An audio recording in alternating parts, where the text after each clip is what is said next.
Another podcast episode. Got a special guest. Got my brother, my older brother, bigger brother. The Maddie's oldest. the oldest. That's right. But I wouldn't say the old boy yet. But Maddie's he's 40 this year. 40 this year. Yeah, Nice. in a couple of months. That's awesome, man. I think there are plans for Kokoda, isn't there? I'll have to I better check on Yeah, that. yeah. Hopefully we can get a small group of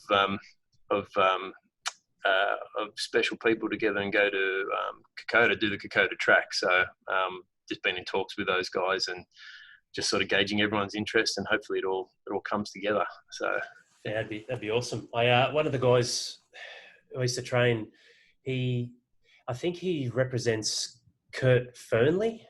He did the track crawling. He's an Olympian, I think, with a disability. That's right. Yeah, he crawled at 100 Ks. wow. Unbelievable, man. What he's telling me about it, and I was starting to think about with you and your birthday coming up and doing it. I was visualizing like, shit, man, that's a push up every single meter, or like a bench press every single meter. It's insane, but man, it'd be an awesome journey. I definitely want to look into doing that with you and a few of the boys later this year. Hopefully you can make it. It's a big commitment. I understand if people can't, but yeah, look, hopefully we can get a nice, tight, small group together to go over and do it and bring in the 40s with a bang. Yeah, absolutely. And look, thanks for joining us today, man. I wanted to dive into, a bit of your story and sharing. I mean, Maddie's the eldest in our family. We've got 4 boys, so point of today is basically just to hack shit on dad and bag him out and send it his way so you can listen to it. But the old bull, he's had some stories. But let's start with yourself, Matt, because obviously I've known you my whole life. But introducing yourself and where you're at now, and then we'll dive into a bit of the history and upbringing together. Yeah, sure. Well, yep. As we said, I'm 39 years old. Grew up in St. Clair in Western Sydney. Son to Joe and Bronwyn, our beautiful parents. That they had us at the ripe old age of, I think Mum was 20 when she had me, and Dad was maybe 24. So very different to nowadays. So that was we grew up pretty much in a suburban, typical Western Sydney suburban setting. 600 mil block of land, single story house, 3-bedroom. And, obviously as Al said, we had 4 kids ended up coming along. So we outgrew that pretty quick. And, then we went to, we moved in with our grandparents for a while Dad took the undertaking to build a bigger house for our family. So that was pretty exciting. That was from, I think I was in year 5 when he started building that. I think I was in year 8 when he finished. So it was pretty much a 4-year process. And I guess that's what happens when an accountant decides to own and build his own house and be at least half the trades on that build as well. But that was pretty interesting experience and upbringing. And then, I guess moved out of home when I was 18. Had a lot of different jobs doing different things. Mostly my careers have revolved around building construction and sales. And I've had the opportunity to work alongside Al in the past, and I still work alongside one of my other brothers, Tim. And we've been selling and installing swimming pools around Sydney for the last 12 years now. That's my professional sort of career. That's where we're at now. We've started a few other businesses off the side of that, an excavation business and a pool heating business. Cryptocurrencies as well. Yeah. Professional cryptocurrency trader. It's funny, actually. I was doing all right just with Bitcoins, and then I kept on having all these people who I'll leave them unnamed, telling about all these other great coins I should turn my Bitcoins into. And anyway. Hopefully I wasn't one of them. Here we are. I'm a hodler. I'm a hodler from way back. So but, I don't know how to sell things. So it's hard for me to let go of cryptocurrency. So I've still got it there. But personally, I got married 4 years ago. I had my first child 8 years ago, and I've got a family of 2 boys and 1 little girl. It's nearly 7-month-old she is, and then a 4-year-old boy and a 7-year-old boy, Rocky, Kai, and Rain. And married to Bree. We live in Maroubra currently, and we're just starting to come out of the baby cloud, I suppose, and starting to book holidays and trips again and things like that in the late stages of pregnancy, and then when the baby's also just born, it's pretty much survival mode. And each time you do it, it's a little bit different than the last time, because although you're a little bit more experienced, you've got a little bit more on with more children and whatnot. So but it's a journey. It's all going pretty well. Outside of work and the family, I do a little bit of circuit training, try to do a little bit of hiking and things like that, running at the beach, swimming, I've actually just started trying to be a vegan the last 4 weeks. I just want to try it for 8 weeks just to see how it sat with me. So I'm sort of in the middle of that little experiment, and that's about where I'm at. There's the little boss, little Rain. Is she running the house yet, or it's she's close. Yeah, she's I mean, she's teething at the moment, so she's got two little bottom chompers, and she's got a top little fang coming through, just one. And look, she loves her brothers, whatever they're doing, she wants to do it, and she just idolizes them. She's great. Very happy little kid, little boss. Yeah. Little boss. It's crazy with the teeth. You don't realize to become a parent. Lillian's 10 months old, and she got 5 at the same time. They're just all coming through. 5 at the front. Man, geez, it's been imagine what that would feel like. Imagine you just had gums, and then all of a sudden you had these sharp white bits of bone starting to stab through your gums. I couldn't imagine, man. It's lucky we don't remember that stuff, right? But no, that's right. It's mate, that's awesome. And we'll dive into like the I guess the importance, because it's always been at the forefront, up and down in different sports. I know basketball is something you're awesome at as well. You had a few operations, actually more than me, with the knee, and but it's always been there. And we'll talk about the importance of that with trying to be fit and healthy for your kids, because obviously there's 99% of fathers out there seem to fall down and fall apart. Like I said, every time you get another one, it just compounds. There's something else. There's more. Your experience, sure, but your time is less. Probably tolerance less. But it's interesting, man, because when I look back over our life, is this something you think just comes naturally being the eldest? But you were always sort of right out there. Left home at 18. Didn't you? Was it to go to Melbourne to start a business, wasn't it? I left home at 18. I just moved out. I moved to Erskine Park, so just next suburb over, just for a couple of years. And then I think when I was 21, I started working. In the labour hire and recruitment, and then the opportunity to move interstate was like 24 to start my own business there. So that was my first taste of starting and running my own business. And what was the, like, with it comes to the decision-making process, what was the driving factor for you to not just go and get a job or just settle or stay still? Or oh geez, I think Dad in large part would always instill in us that we can do whatever we want, and we should push ourselves, and that it's good to strive for not the normal, to go for it. And from a young age, I can just remember always wanting to own my own business and be my own boss. But before I actually worked out what I liked and didn't like, or even what I was good at, I sort of always I think I like the idea. Obviously, you're motivated by different things at different times, but I kind of like the idea of, trying to make a lot of money and sort of not have a boss, and sort of all these sort of more, I guess, immature sort of goals. But then the unexpected sort of benefit at when you actually do it is the flexibility is fantastic when you've got a young family, and also the opportunity to, I guess, express yourself through your business is good. It's good if you're the boss, you can really create something, create a team, or create a legacy, or create a way of doing things, or make a real dent in the market or in people's lives. It feels like sometimes you've got a little bit more capacity to do that as a business owner, rather than as an employee. That's what I've learned as I've sort of gone on my journey. I think from a young age, I just kind of, I guess I wanted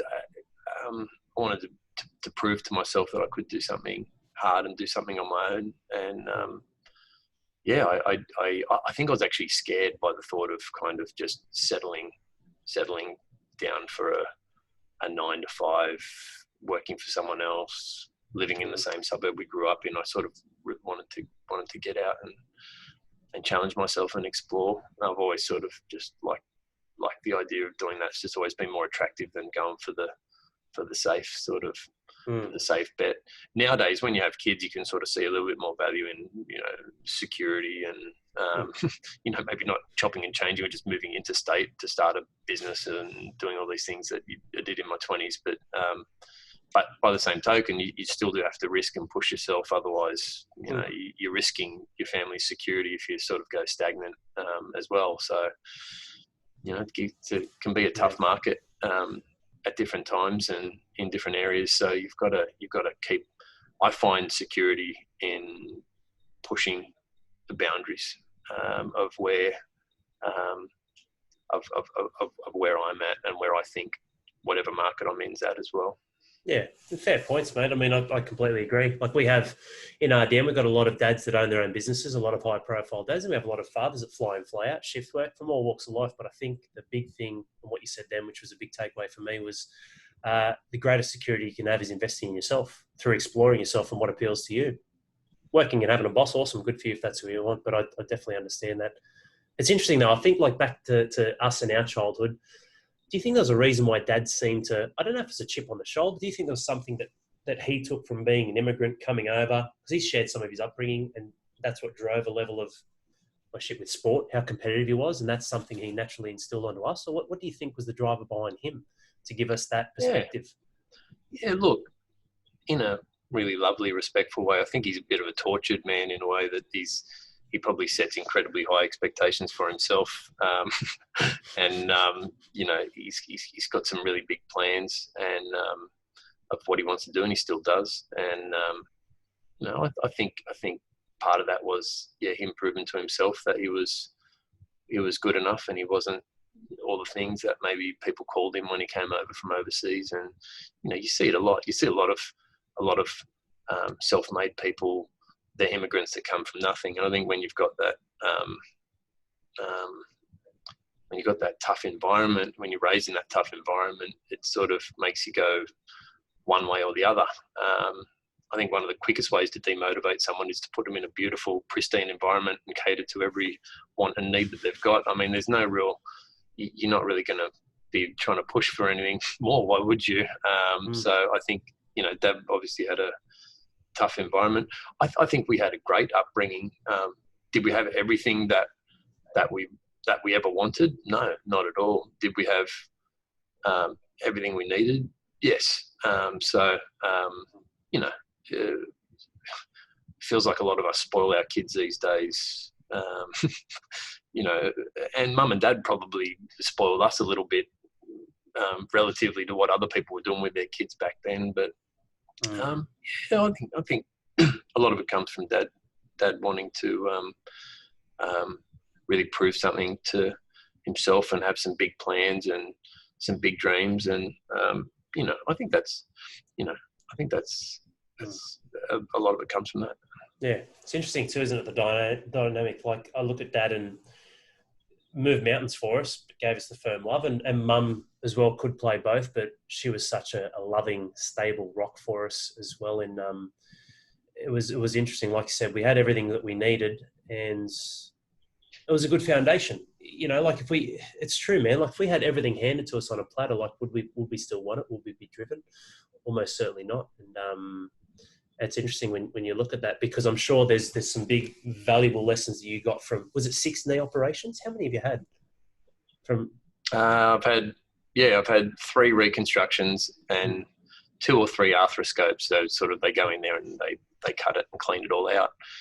I only stopped playing basketball. Most of those injuries were in my early to late 20s, where I was sort of playing rugby league and AFL at a fairly low level. I got my knee injured once when I was 20. I think I was 21, playing AFL, and then I played league and some other things over the next couple of years, and just kept re-injuring it.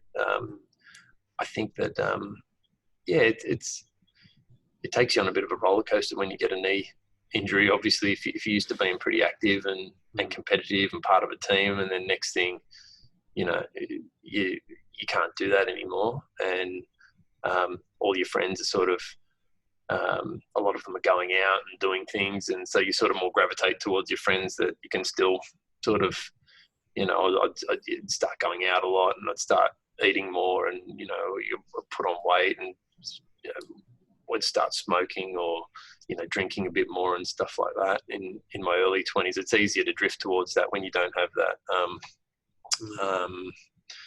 that outlet, of that physical outlet of being able to go for a run or play sports and all that sort of stuff. So look, it was good. The funny thing is now, I think my knee's stronger than ever, and I think I'm probably out of just my immediate friends, I'll probably be one of the most fittest ones out of my friends.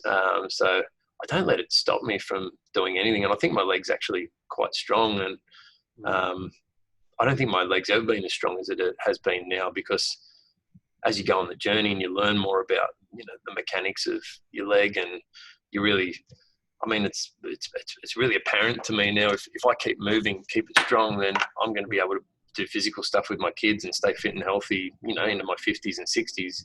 If I don't, if I take my foot off the gas and just sort of become more sedentary and don't do anything for the next, 10 years or so, it's I can see my health and my mental state would probably take a bit of a hit for sure. And it's really interesting, isn't it? Because it's like you don't have to be 180 kilos and go through all this to have these aha moments. It can come through injuries or experiences of those around us. But to tie this into the loving and nurturing and firm, but you can do whatever you want in this world type environment that the mum and dad helped us with our self-esteem. It's a really funny one, because my point of asking about your injuries and whatnot was looking and going, well, the adversities, the challenges, what you went through. Yeah, maybe you didn't need to do it 6 times, but obviously, at least for a few of those, especially the first one, what we spoke about, valuing your health, your leg, your knee, all these different things that encompass who you are.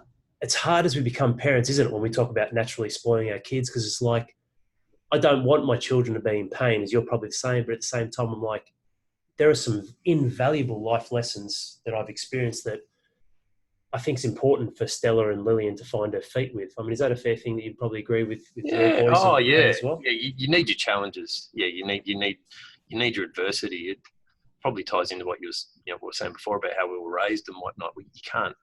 You need a bit of adversity for perspective and to force you to learn about yourself and how to overcome obstacles. And yeah, you're right. I mean, probably one of the biggest things we do as parents for our kids is we try to avoid them encountering any negative situations whatsoever, and it's probably making them a bit soft, and they're going to come across some hard stuff. They're going to they'll outlive us. So I mean, at some stage you won't be there to help them, and something hard's going to happen. So look, I'm very honest with my kids. Like when it comes to death,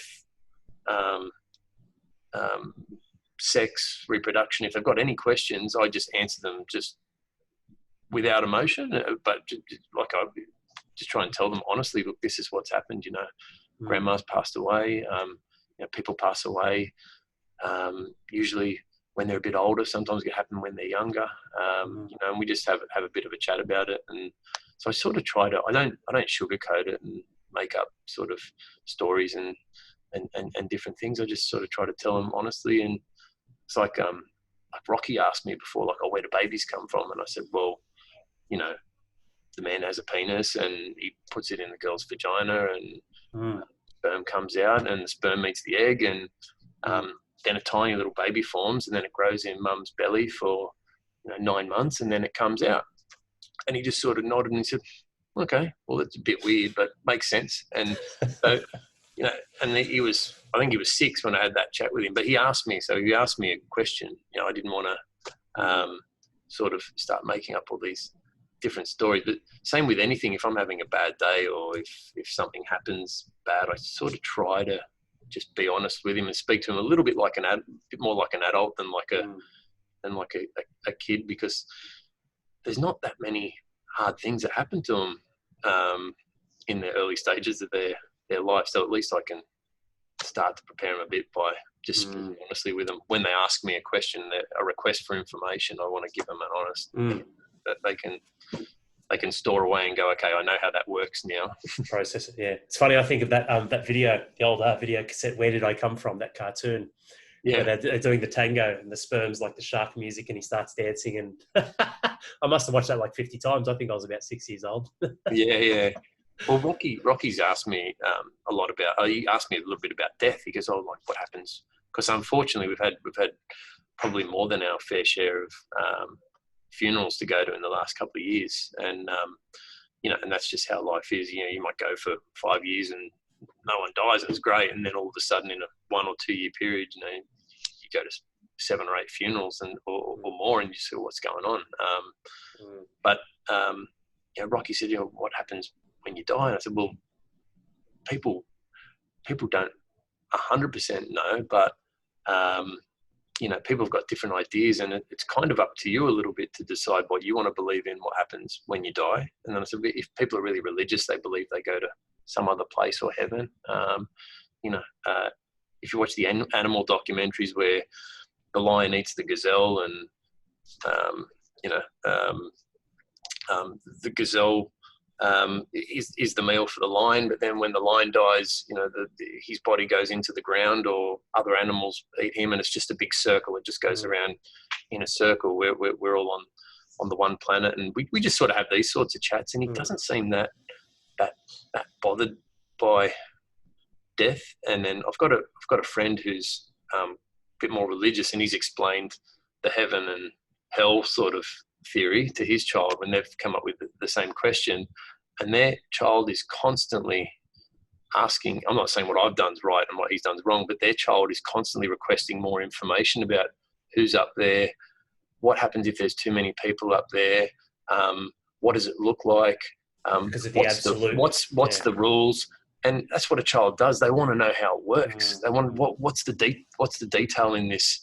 But the problem, obviously, with that story is, I think it could possibly leave the child a bit more anxious, sort of knowing there's a few holes there. I'm not exactly, that doesn't sort of makes it, but everyone's got to find their own thing. But I like having these. It's good that you have these honest conversations with your kids, and it actually makes you question your own sort of thought patterns and beliefs. It's funny, isn't it? It's like a dichotomy of growth when it comes to your children, whether it's nurture or challenge, discovery, adversity, like you said, meeting them where they're at. Where it's a bit of an art to it, isn't it? I mean, there is no real right or wrong or approach, I guess, is there? It's like I believe in the stuff that you've said in presenting that transparency, and to help them try and, I guess, form up as they get older too. Obviously they're under your wing for X amount of years. And then actually I remember one of the dads telling me 80% of your life with your children's when they're up to 18 years of age. That's pretty bizarre, isn't it? But it sort of makes sense, because I think since sort of 18 or 20, how often do I see mum and dad? How often do I talk to them, as opposed to when you're under the roof? So it's pretty important years, aren't they? But between 0 and 20 in the influence that we can have over them.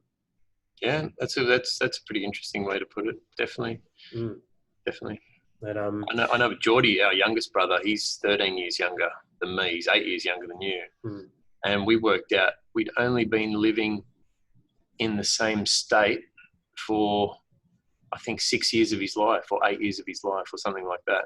So when I moved to Melbourne, then he was still in Sydney. And then when I moved back to Sydney, mum and dad and Jordan moved up to Queensland. And I'd only spent a week. It's funny to think, like, I've got a brother where I've only ever lived in the same state as him, and he's 26 and I'm 39, and I've only lived in the same state as him for like 7 years or 8 years or something. I don't know how much time you got there really with people. That's just how it goes. It's funny. There's people get traditional constructs of what family should be or what life should be, and it doesn't make sense to me, predetermining something which has an eventuality and can be whatever you want. But that's something I wouldn't mind asking about, though, man. Like, talk to me, like, childhood when we grew up riding bikes. I remember your red line, getting stolen out in front of your house, spilled, unbelievable, man. But that's Well, what that's we a did. good life lesson. Yeah, that's right. That was a good life lesson. Don't leave a $500 BMX out the front of the shops and then go into half an hour. That's right. But we were very active. Like, it was awesome. But not that I'm against technology, but I don't know. What are your thoughts on childhood that we went through, and as opposed to the modern world and what kids are exposed to in these days? Um, I think life's different for adults and children these days than it was back then, obviously. When we grew up, we had, the one corded phone in the kitchen. Or maybe mum and dad had another phone in the bedroom at Blackwell Avenue. I can't remember. One TV, 5 channels on that TV. I think you'd only get cartoons between 6 a.m. and 8 a.m. And then on Saturday morning, maybe it went to 9 a.m. or something like that. Obviously, no phones, so no social media, no computers. Maybe we had an Atari or something. So it was pretty much, you'd have your breakfast, you'd have your sugary breakfast. Fruit Loops. You get all G'd up, and then you'd put your helmet on and you'd take off on your push bike, and you'll come back for lunch, and then you'll come back for dinner, and that was exciting. And I actually don't think that there's any more. I know parents generally are too scared nowadays in a lot of cases to just let their kids leave on a Saturday morning with no way to contact them, and then just they can come back before dinner or before lunch or something like that. But a lot of parents I know, they want to know where their kids are, especially if they're under the age of 10. But I can remember being pretty young and just being able to take off. I don't think there's actually any more abductions or bad stuff happening. I think that it's in Awareness. social media and the Facebook groups, or watch out, this nearly happened and whatever. And I think that people are just more. It's just more in people's face about this could happen if you're not there with them.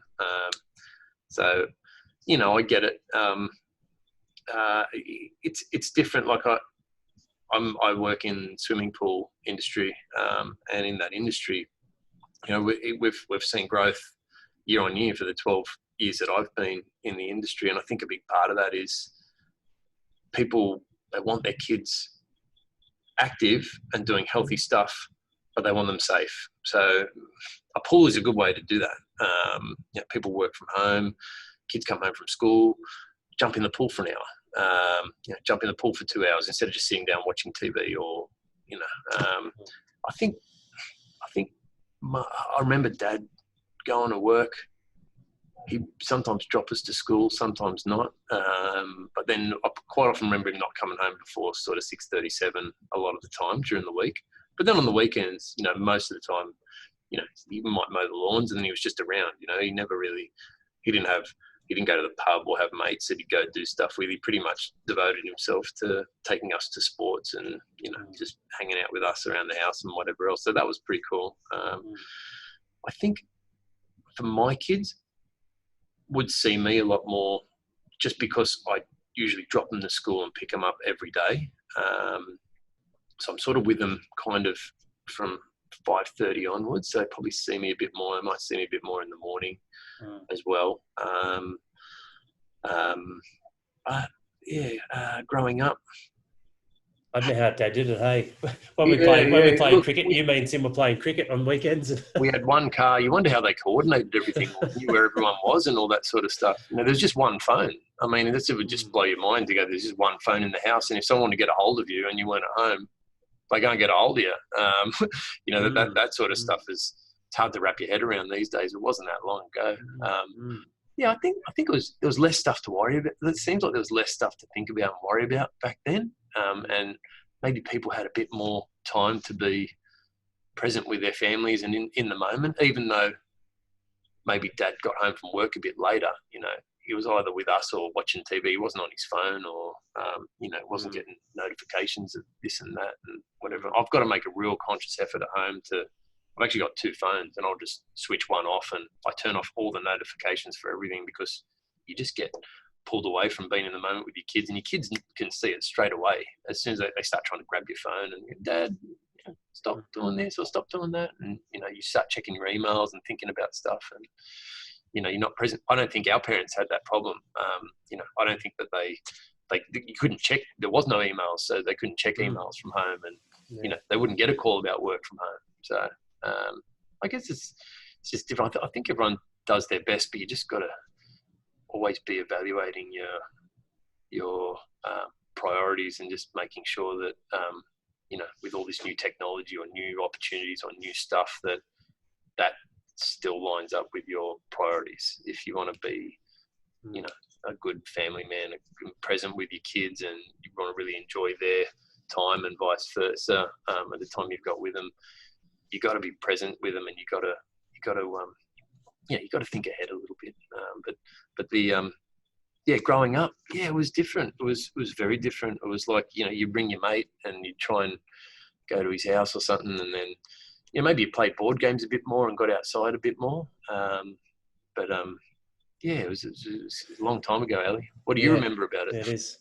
How's it different for you? So I remember playing test match and always losing. You just did the scorecards on your own without even playing a game. That's right. Played myself. Alex and then Alan Border, and that's right. You're on the Australian team, and you just did the scoring. Let AB open the batting with me, mate. It's good, man. Yeah, no, I really enjoyed our. It was funny, like being really overweight when I was younger. I sort of it was handy to have older brothers who had my back, because it's tough. It's different, isn't it? Like you said, we've got social media and technology and all sorts of bits and pieces. It didn't take away someone pointing out, hey, you're fat, or making someone feel bad, whether you're overweight or not. So, a large portion of my childhood was surrounded with how loving and nurturing mum was. And then when she put the foot down, she certainly could break doors if she wanted to. I think one of our brothers, Tim, did get his door broken in once when he locked her out in his room. But and then having you and Tim, and then Geordie, he was younger. One memory I do have is Tim crash tackling me through the gyprock in the kitchen. That was pretty funny. I don't know how we're going to hide that, but Dad come home. That was You just ring Dad. You'd ring Dad while he was still at work, and so he could get really upset about it and then calm down for a few hours before he got home. You go, Dad, I'll put a hole in the wall.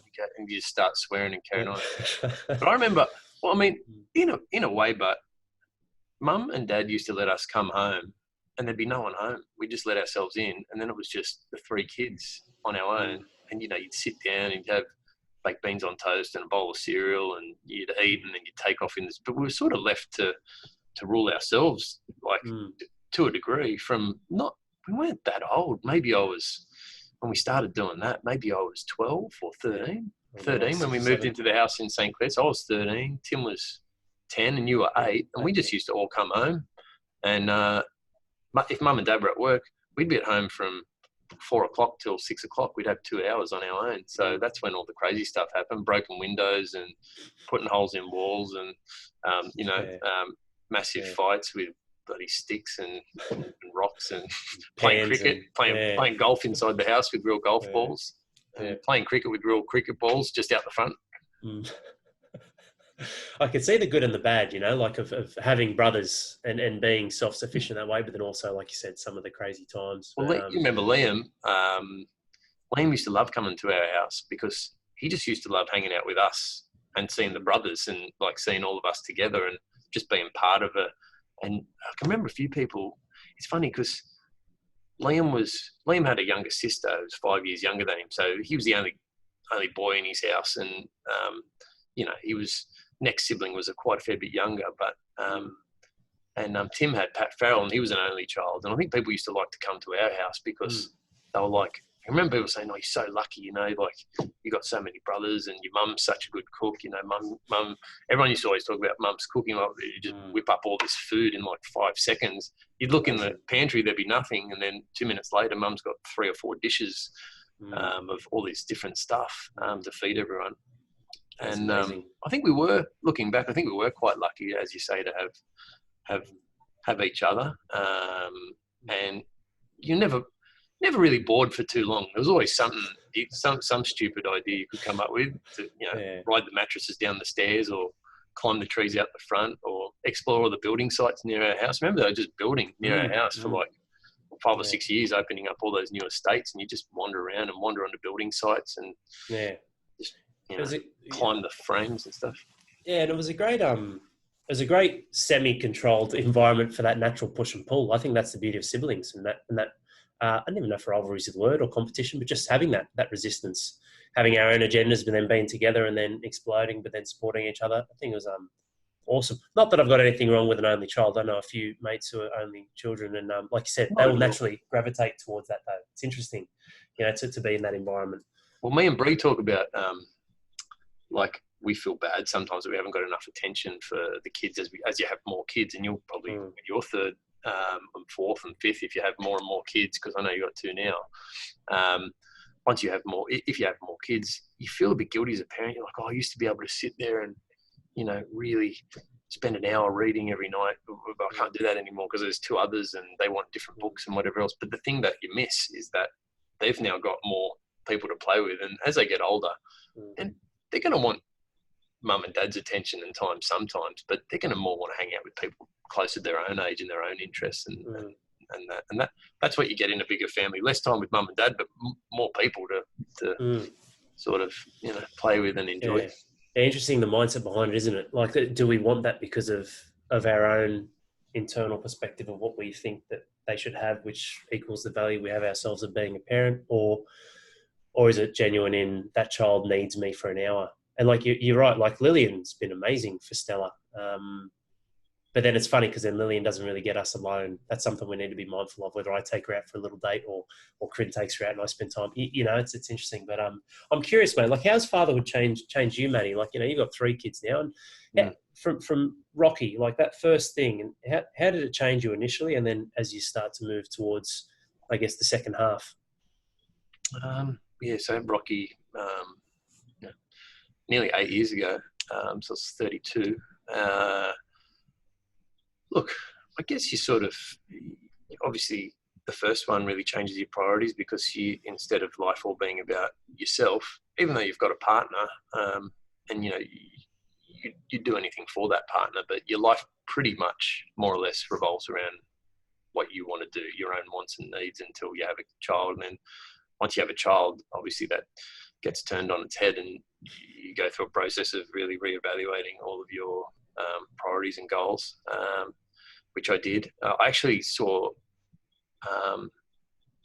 I didn't go to the gym as much or see my friends as much, but I kind of doubled down a bit at work. I had a renewed incentive to set up some financial security now with obviously the arrival of a child. So that was good. And then obviously that kickstarted us to move from out of a unit and to find a house. And so obviously that's another big sort of undertaking. Look, I think I'm probably less aggressive than I used to be. Just, not that I was an aggressive person, but I'm a bit more calmer. Like I can get stressed out, but I wouldn't react. I know you've seen me obviously lose my shit on more than one occasion over probably not incredibly big things. You probably wouldn't see me do that anymore. But I don't know if that's just as you get older, you sort of mellow out a bit more. But other changes. But look, after Rocky was a baby, then I became really motivated to keep myself healthy. I was quite conscious that by the time he gets to sort of 10, 15, 20 years old, if we're going to if we're going to go hiking or camping or bike riding or kicking a ball or whatever, I have to keep myself fit and healthy. I've got to sort of invest in that to be a good parent. And then look, I've set a bit of a goal for myself. Me and Bree really want to help all of our kids, give them a helping hand in securing a house for their families when the time comes. So financially, we sort of started to set those goals, not just for ourselves, but if, like, we live in the eastern suburbs of Sydney, which is not a cheap place to live. And if we want our kids to sort of grow up near to us, we've got to start, and we want to send them to nice schools and things like that. We've got to really start to plan and think about that sort of now. That's my motivation. That's my motivation and my plans, or a big part of my motivation, sorry, is that. But yeah, the second one comes along and it's a bit more of the same, and you sort of feel a bit guilty about you can't give the first one as much attention as you used to, but then the second one's this sort of, and then you see how they grow up and they've got a different personality and that's all amazing. And then you start going on holidays again and things like that. And look, I've never really been the type of person who really like to stay out really late at night and stuff like that. Like I'm happy to go to bed at 9:30, 10 o'clock, 10:30 of a night. So you're sort of forced to do that with kids. And when you go on holidays with kids or you go to the Easter show with kids, it's awesome because then you start doing all the stuff you like to do as a kid again. You start going on the rides and let's relive it a bit. Yeah. You start playing Lego together and playing toys and reading comics and watching cartoons. And look, I'm a big kid. I do all that stuff with my boys all the time. It's pretty funny how much kid stuff I do with them, and I really enjoy it. Like I really enjoy it. So I guess sort of connecting with my inner child a little bit again since having kids. Just starting to enjoy those things that sort of, might look a bit weird if before I had kids I was just sitting in the lounge room playing with Lego for 2 hours, and someone came over and would see that and sort of go, "Oh, what's going on?" Or playing Beyblades or something. But building the Death Star. but with kids, with kids you can do it. It's like, oh, let's do this. This looks like fun. So look, I love it. But yeah, the third child, look, it's a big shock to this. There's been a big shock to. It's a bit of a quantum leap from 2 to 3 in a way because it doesn't get easier physically as you get older, the lack of sleep. And I don't know, it seems like when I was in my 20s, you could sort of stay out all night and go to work on 3 or 4 hours sleep and you were sort of okay. But nowadays, if I get 5 hours or less sleep, like I'm pretty bad the next day. So that's a little bit tougher, but look, I guess for me, I just try to not feel guilty about not having enough time. So you just try and remain calm when I'm with my kids and present, do my best and try to pick activities or things that we can all do at the same time. Try to plan ahead a little bit, have a bit of a plan, try to get them outdoors as much as I can. Get them, like we've got a lot of nice walking tracks and beaches and stuff and scooter parks, just try and get them out and about. If I keep them at home and we don't have a plan and I'm sort of just rushing around trying to do stuff or clean the house while if it's just me looking after all 3 of them, for example, it'll just be a disaster. It's funny, a couple of things you touched on there. I was thinking back to the mobile phones and distractions. It's something kids only really know, don't they? The present. For a long period of their life, they only really know the present moment. And for us, it's like that fine line. Because when Lillian was born, my productivity went through the roof. Same as you. I was like, okay, what do I need? Like I was more invested in life. That's what I love with children. You lose time, you lose sleep, but it's like I've got more to live for. And it'd be so awesome if you could bottle that into someone who was single and in their 20s and didn't have kids, right? That ethic and drive to produce more. But it's really interesting when you start to have more kids. I'm the same now with Lily and Stella. I'm creating stories going, I feel bad. I want to give them more time, be more present, but I'm also like here and now doing this sort of stuff and trying to build an empire so that in maybe not the next, but after that, the next present moment, I'm providing a foundation, a platform, which gives them, I guess, more opportunities. It's interesting, isn't it? That balance for us as fathers wearing many hats and men, trying to provide for the family, but also be there and experience lots of present moments because it's gone, isn't it? Like little Rain, she's 8 months, like she'll be walking soon. Hair will come. Like, it's crazy, isn't it, man? How quick it goes. They're no longer a little koala that you remember yesterday. Just like mum and dad, probably how they see us when they watch this and see this replay.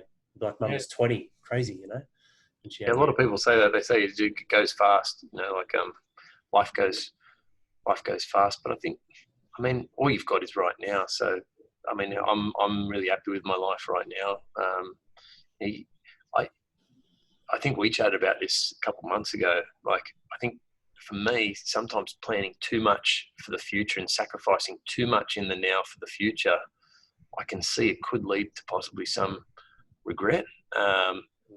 We've all got our own path to carve out and work out I think if you devote your life fully to your kids, but then completely neglect your own journey and whatever else, you actually won't be setting a good example for your kids. 2, you're not going to be happy. And you could actually end up resenting or blaming the fact that you had kids for why you didn't do what you wanted to do, or why you're not happy, or why your life's not where you want it. So you got to sort of, I think it's the same for me with sort of trying to be in the present. I think it's easy. It's easy for dads to think too much about the future. I don't think there'd be too many dads out there who go, look, you're just not thinking about what's going to happen in the future a lot. Like whether you're actually doing something about it, I think most people are worried, or it occupies a fair bit of their mind space is, when are they going to be able to pay this off? When are they going to get to this stage? When are their kids both going to get to school so that they don't have to pay preschool fees anymore? Or when are their kids going to grow up to the stage where they sleep all the way through the night? So, I'm not going to have broken sleep anymore. And you're sort of constantly looking at these little milestones that are down the track. But you don't want to miss the journey now. You don't want to miss all the good stuff that's happening right now. And that's the challenge, Yeah, people focus so much on the result. It's like, well, it's a moving target. It changes. Like here I am, I don't have a gym anymore. When I first opened CrossFit Wellbeing, I thought I could have a gym into my 40s. It's just the scope of the mindset. But if I stayed fixed in that, and that's all I did, I'd be losing out on the precious present moments, which has led me to being in this position. And it's really interesting what you're saying there with that. I find that a lot. Maybe it's how conditioned we are in society, or how society tries to condition us in. It's a fallback, right? A sacrifice I give to my kids. And Nonna was like that. She just cooked for everyone, and it's like, well, fuck, when are you going to invest in yourself? It's that funny balance, or that juggling act of, or being more for yourself so you can be more for your kids instead of, like you said, I think if all you did was the kids, there'd be some risks or regrets there. But what's the big thing? Like there are a lot of fathers who listen and watch this stuff, and I know you've mentioned Maddie a few times. As we wrap this up, you mentioned about your physical health, fitness, staying fit and healthy. Like, how is that? It's pretty obvious, but it's also good to hear from lots of other people as well, including yourself. Like, how does that play a role in you being the best father you can be for the boys by staying physically fit and strong? Well, yeah, you have to stay healthy body, healthy mind. One, it's about what's best for yourself. Two, it's about what example you want to set for your kids as well. Okay, so if I'm always eating crap food on the run, too much food, the wrong type of food, I'm going to be riding the highs and lows of sugar rushes and caffeine rushes and all different sorts of things. So I'm not going to be as consistent at the workplace. I'm going to sort of have highs and lows. For me, if I exercise, then and I exercise early in the morning, that sets me up for good habits throughout the day. If I don't exercise in the morning, I'm much more likely to stray into some other foods, more processed and sugary foods that are basically going to lower my performance. I'm not going to have as much ongoing energy throughout the day. I'm not going to be in as good a mood. So look, I find it incredibly important. And then I think it's just when you invest in yourself, exercising and trying to live healthily, that investment, it's like you're just reaffirming to yourself that you are worth that effort of time and energy to maintain, and it sort of gives yourself a bit of value, I suppose, in a way. It can help to sort of say, look, I'm worth doing this for. I need to be at my best, not just for me, for my business, for my family. I think it's being responsible. I think it's just being responsible. Like, we don't make the rules. You get this body, you get one body, you get one life. Basically, if you don't keep that body healthy, and if you just eat shit food, then you can't expect great results. And look, I'm getting to the stage of life now where, some people slightly older than me, and even one younger than me, or a couple younger than me the last few years, have died of cancer and these other sorts of things. And look, I know a lot of cancer is just fully random, but I'd still like to give myself the best chance of not getting heart disease or a heart attack or cancer or anything else by just trying to live as healthy as possible. And I want my kids to see me do that and do the same.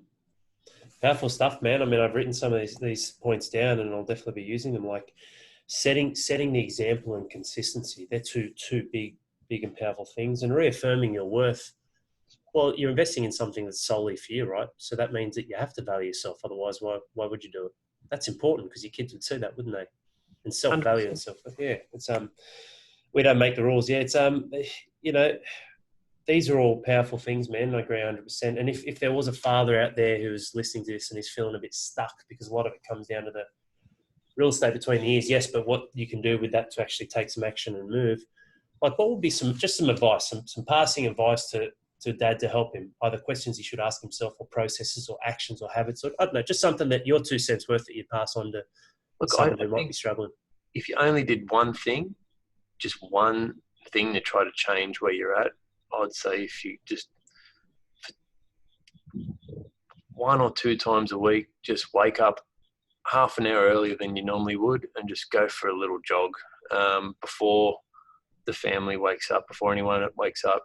Go for a little run, go for a little jog. If you live near the beach, go for a little swim. Just get up a bit earlier and just don't get out of bed at the last possible second. Just get up a little bit earlier ahead of time and get your body moving, get out in the sunshine and the air. And that, I reckon, that would just be one thing that I would probably say to someone if they're really struggling. Go for a walk, whatever. Take the dog for a walk a bit earlier if you're struggling. And I think that just sort of helps you put you in the right mindset for the day. Helps you see everything a bit more clearly and just gets the blood moving. And, you know, I think the morning sets up your day to a large part. So, yeah, that's what I'd say. It's a yeah, man, it's good alignment, isn't it? Because you look at a lot of these men and fathers with all these different hats. That's just what they do. They wake up, it's a fucking mad rush because the alarm goes off, they press snooze, and then they don't even get good food. And then they're just sitting in this cubicle all day, and then they go up and down a lift. They go home to take like 600 steps, and then they're back in the grind again. You know, instead of actually taking some time out for themselves. And I like that, getting out in nature. I'm big on that. Walking around, whether it's trees or beach. Yeah, definitely some value in that, man. Anything else you wanted to add, mate? No. It's good to chat to you, Al. Obviously, we don't live super close, so whenever our paths sort of cross, it's always good. Obviously, we're in a busy time of life with young kids and businesses that we're trying to grow. But it's always good to chat to you, mate. And thanks for having me on your podcast. That's good, man. Thanks for jumping on, mate. It's been awesome, and I'll touch base with Tim at some stage. We'll get him on, and I think we'll say earlier, Geordie isn't a father yet, so he has to wait. Geordie, not that we're aware of.